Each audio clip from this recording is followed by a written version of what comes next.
नमस्कार दोस्तों, मैं हूँ राज शिकारी। आज मैं आपके लिए 1990s की सुपरहिट फिल्म ट्रेमोर का पहला हिस्सा लेके आया हूँ। ये एक कल्ट क्लासिक मूवी है और इसके लगभग 60 से 8 एपिसोड बनाए गए हैं। तो मैं एक एक करके सारे एपिसोड को एक्सप्लेन करूँगा, तो इसीलिए आप मेरी चैनल को सब्सक्राइब करना बिल्कुल ना भूलें। तो बिना किसी देरी के मैं फिल्म का पहला हिस्सा एक्सप्लेन करना शुरू करता हूँ। फिल्म की शुरुआत में हम दो लड़कों को देखते हैं जिसका नाम है रमेश और सुरेश। रमेश और सुरेश दोनों गरीब लड़के होते हैं, इसलिए ये अपना गुजारा करने के लिए छोटा मोटा काम करते हैं। जैसे कभी फेंसिंग लगाने का काम हो गया, कभी कचरा साफ करने का काम हो गया, तो कभी ये लोग सेप्टिक टैंक साफ करने का काम करते हैं। यानी कि छोटा मोटा काम करके ये अपना गुजारा बसारा करते हैं। एक दिन होता यह है कि जब ये लोग कहीं जा रहे होते हैं तभी इन्हें रास्ते में एक बिहार में एक लड़की दिखती है। तो वो जो लड़की होती है वो उसे बताती है कि वो एक यूनिवर्सिटी से रिसर्च करने के लिए आई है, क्योंकि यहाँ पे जो ज़मीन होती है वहाँ पे वाइब्रेशन होने की खबरें मिलती है कि यहाँ पे ज़मीन में अजीब सी वाइब्रेशन होती है। इसलिए वो उस वाइब्रेशन का पता लगाने के लिए आई है कि ज़मीन में ऐसा हो क्या रहा है कि ज़मीन हिलने लगती है। वहीं पर हमें बताया जाता है कि जो मीटर होता है जो ज़मीन के वाइब्रेशन को नापता है, उस मीटर में अचानक से रीडिंग आना शुरू हो जाती है और पता चलता है कि जब तक वो कोई अजीब से जीव बाहर आने वाला होता है तब तक वो जो लड़की होती है वो अपना सामान पैक करके वहाँ से चली जाती है। आगे हम देखते हैं कि जब रमेश और सुरेश वापस अपने घर जा रहे होते हैं तभी उन्हें रास्ते में एक आदमी टावर पे बैठा हुआ दिखता है। तो उन्हें लगता है कि वो वहाँ ऊपर क्यों बैठा है, तो वो उन्हें वहाँ पूछने जाते हैं, मगर पता चलता है कि वो जो आदमी है वो मर चुका है। जिसके बाद रमेश और सुरेश उस आदमी को डॉक्टर चमन चोपड़ा के पास लेके जाते हैं। तो डॉक्टर चमन उन्हें बताता है कि इस आदमी की मौत पानी की कमी से हुई है, इसे पानी नहीं मिला इसलिए ये मर गया। तो ये दोनों भाइयों को लगता है कि अगर ये पानी मांगने वाला था तो ये ऊपर क्यों बैठा रहा, ये नीचे क्यों नहीं आया। मगर ये ज़्यादा सोचते नहीं और वहाँ से चले जाते हैं। रास्ते में जब ये जा रहे होते हैं तभी होता ये है कि रास्ते में एक चरवाहा की जगह होती है जहाँ पे भेड़ बकरियाँ बांधी हुई होती है, मगर अजीब तरीके से वहाँ पे सारी भेड़ बकरियों को किसी ने मार दिया था। और तो और वहाँ पे जो चरवाहा था उसकी भी लाश उन्हें वहाँ पे दिखती है। जिसके बाद रमेश और सुरेश दोनों डर जाते हैं और वहाँ से वो अपने कार को लेकर भाग निकलते हैं। रास्ते में कुछ म्यूनसिपालिटी के लोग मिलते हैं जिससे ये लोग कहते हैं कि वो यहाँ से भाग जाए, मगर म्यूनसिपालिटी के लोग इसकी बात मानने से मना कर देते हैं, वो अपना काम जारी रखते हैं। तो होता ये है कि वो जो जीव होता है वो रास्ते के नीचे आ जाता है और जिसके चलते वो जो ड्रिलिंग मशीन होती है वो उसके ऊपर चलने लगती है और उसके अंदर से खून बाहर आने लगता है। जिसके बाद होता ये है कि वो जो जीव होता है वो ड्रिलिंग मशीन के साथ ही वहाँ से भाग निकलता है, मगर जो वर्कर होता है उसके पैर में केबल अटक जाता है जिससे कि वो उसके पीछे पीछे चला जाता है घसीटता हुआ। ये सीन यहीं पे ख़त्म होता है म्यूनसिपालिटी के लोगों का। आगे हम देखते हैं कि रमेश और सुरेश होटल में जाके टेलीफोन से फ़ोन करने का प्रयास करते हैं जिससे कि शहर से कोई मदद आ सके, मगर टेलीफोन लाइन सारी बंद होती है। जिसके बाद ये लोग ट्रक लेके बाहर निकलते हैं। रास्ते में वो वहाँ पे वापस आते हैं जहाँ पे म्यूनसिपालिटी के लोग काम कर रहे होते हैं। वहाँ पे उन्हें उनके शरीर के कुछ चित्रे दिख जाते हैं। जिसके बाद ये लोग वहाँ से भागते हुए वापस होटल पे पहुँच जाते हैं। जब ये होटल पे आते हैं तो इन्हें पता चलता है कि इनके ट्रक के नीचे किसी अजीब से केचुए जैसे जीव का अंग चिपका हुआ है। जिसके बाद ये लोग रेगिस्तान में ढूंढने निकल पड़ते हैं कि ये जीव है क्या आखिर में। तो रास्ते में होता ये है कि जो जीव होता है, केचुआ होता है, वो इनके घोड़े को चिपक जाता है और इनके घोड़े को खाने लगता है। जिसके बाद जो रमेश और सुरेश होते हैं वो उस पर गोलियां चलाने लगते हैं। वहाँ पे हमें पता चलता है कि ये जो बहुत बड़ा केचुआ होता है ये वाइब्रेशन के हिसाब से यहाँ वहाँ लोगों को शिकार कर रहा होता है। ऐसा एक नहीं होता, ऐसे बहुत सारे केचुए होते हैं जो यहाँ पे लोगों का शिकार कर रहे होते हैं। तो इससे बचने के लिए रमेश और सुरेश अपनी जान बचा के भागते हैं, मगर भागते भागते ये लोग एक टनल में गिर जाते हैं जो कि गटर होती है।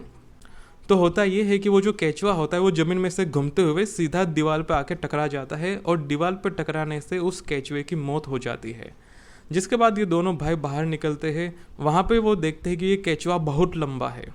जिसके बाद ये लोग ज़्यादा चल नहीं सकते, क्योंकि अगर ये चले गए तो केचुए सब इनके पीछे खाने उसे आ जाएंगे। इसीलिए ये लोग एक बड़े से पत्थर पे जाके बैठ जाते हैं और वहीं पे इनकी रात बिताते हैं।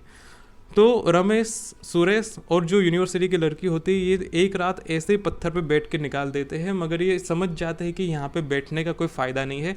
तो ये लोग एक डंडा लेते हैं, छोटे मोटे डंडे लेते हैं और उस डंडे से घूमते हुए लटकते हुए चलते चलते अपने ट्रक तक पहुँच जाते हैं।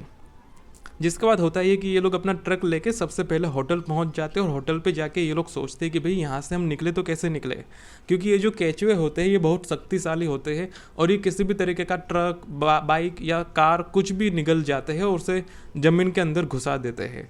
तो ये लोग यहाँ पे ज़्यादा रह नहीं पाते, क्योंकि होता ये है कि ये जो केचुए होते हैं वो इनके वाइब्रेशन के और इनके चलने के आवाज़ से इनके होटल तक आ चुके होते हैं। जिसके बाद ये लोग बचने के लिए होटल की छत पे चले जाते हैं। वहाँ पे ये लोग रेडियो से कांटेक्ट करने का प्रयास करते हैं मगर ज़्यादा कांटेक्ट नहीं बन पाता। अब आगे होता ये है कि जो रमेश होता है वो भारी भरकम जेसीबी को लेके आ जाता है। अब जेसीबी बहुत भारी होता है इसलिए वो केचुए उससे ज़्यादा कुछ नहीं कर पाते। तो ये लोग जेसीबी पे निकल पड़ते हैं मगर ज़्यादा दूर गए नहीं होते। तभी होता ये है कि ये जो चालाक केचुए होते हैं ये रास्ते में गड्ढा कर देते हैं, जिसके चलते पूरा का पूरा जेसीबी गड्ढे में जाके गिर जाता है। तो अब इनके पास कोई उपाय नहीं बचता, तो ये लोग एक बार फिर से एक पत्थर पे जाके बैठ जाते हैं जहाँ पे वो केचुआ इनके ऊपर ना आ सके। ये लोग वहाँ बैठते हैं, वेट करते हैं। तभी इन्हें याद आता है कि इनके पास कुछ बम भी है जो इन्होंने घर पे बनाए थे, प्लास्टिक ट्यूब के बम, जिसका ये उपयोग करते हैं। ये पहले तो एक दो पत्थर फेंकते हैं यहाँ वहाँ आसपास, जिस पत्थर के गिरने से वहाँ पे वाइब्रेशन होती है और वाइब्रेशन से वहाँ पे केचुआ आ जाता है। जब केचुआ वहाँ पे आ जाता है तो ये लोग रस्सी से बांध के बम को वहाँ फेंक देते हैं, जिससे कि वो केचुआ बम निगल जाता है और बम के निगल जाने से वो केचुआ बम सहित उड़ जाता है और चारों तरफ पनीर भुर्जी फैल जाती है। जिसके बाद ये लोग फिर से यही प्लान रिपीट करने का प्रयास करते हैं।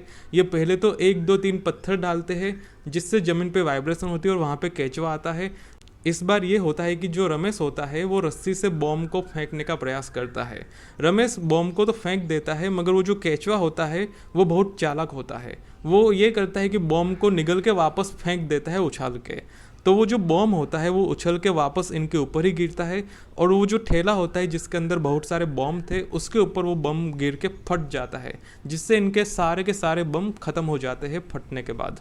जिसके बाद अब इनके पास ज़्यादा कोई विकल्प नहीं होता। अब यहाँ पे रमेश के पास केवल एक ही बम होता है, इसलिए रमेश अपने आप को सेक्रीफाइस करने के लिए बम को लेके वहाँ से भागने लगते हैं। तभी ये लोग लाइटर से आखिरी वाले बम को जलाते हैं और उसे केचुए पे डालते हैं, मगर केचुए से वो थोड़ा दूर जाके पड़ता है, इसलिए उससे केचुए को कुछ असर नहीं पड़ता। जिसके बाद होता ये है कि ये लोग भागते हुए एक खाई के पास चले जाते हैं जिसके नीचे बहुत गहराई होती है। तो वो केचुआ इनके कंपन को सुनते हुए वहाँ पे आ जाता है और वो खाई से सीधा नीचे गिर जाता है, जिसके बाद वो केचुए की गिरने से मौत हो जाती है और ये लोग बच निकलते हैं वहाँ से। आगे हम देखते हैं कि फिल्म एंड होने आई होती है। रमेश और सुरेश अपने ट्रक का टायर बदलते हैं और वहाँ से वो निकलने का सोचते हैं। तभी जो यूनिवर्सिटी की छात्रा होती है वो इन दोनों के फ़ोटो लेने का प्रयास करती है। तो ये पहले तो अपना एक पोस्ट देते हैं, जिसके बाद जो सुरेश होता है वो रमेश को सलाह देता है कि वो उस लड़की को जाके प्रपोज कर दे तो अच्छा रहेगा। जिसके बाद जो रमेश होता है वो बिल्कुल वैसा ही करता है, वो लड़की से जाके मिलता है, उसे प्रपोज करता है और इस तरीके से इनका रिलेशनशिप शुरू होता है और इस तरीके से ये पहला हिस्सा यहाँ पे ख़त्म हो जाता है। तो अगले हिस्से के लिए आप चैनल को सब्सक्राइब करना बिल्कुल ना भूलें। मैं इसका पूरा प्लेलिस्ट बना दूंगा, आप जरूर देखने आइएगा। सो आपको कैसा लगा नीचे कमेंट करके जरूर बताइएगा। इट इज़ मी राज शिकारी साइनिंग ऑफ।